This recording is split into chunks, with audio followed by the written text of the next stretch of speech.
Daniel and his friends had grown up in the Promised Land, in Judah.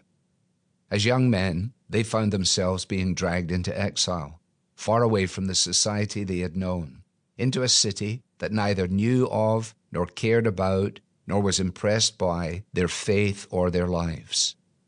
Daniel would live in Babylon from his late teens or early 20s until he was in his 80s or 90s.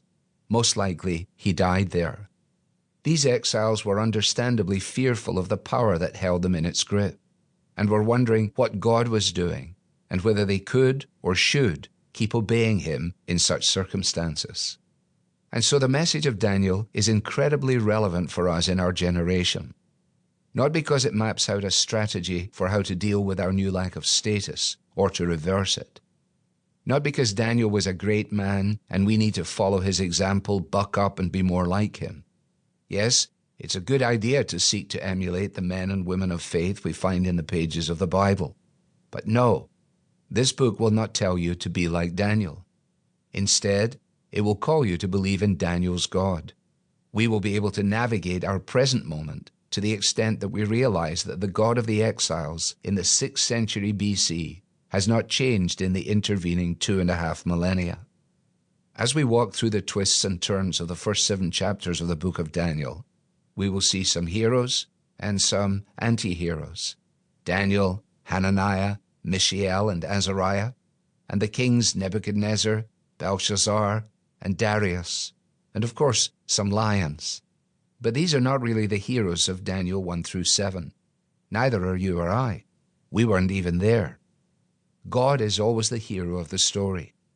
And that is why we need to discover the message of the book of Daniel, to rediscover our confidence in the God who reveals himself there. This book is therefore going to give you at least 6 parts God for every 1 part Daniel or anyone else. For the overarching message is simply this: God is powerful and God is sovereign. And even in the face of circumstances that appear to be prevailing against his people, we may trust him entirely. The battle may seem to be tilting against the church, but still God reigns supreme. I make no apology for the fact that each chapter's theme is a variation of this message. If the exiles needed a whole book to remind them of and steady them in this great truth, then so do we today. So how can we as Christians keep our courage and hope in this culture? Is it even worth continuing to live as a Christian? Look to the God whom Daniel knew, and we will find out why and how to live as his people.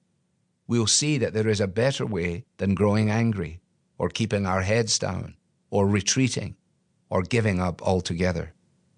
Here is how you stand firm and live bravely when the wind is blowing hard against you.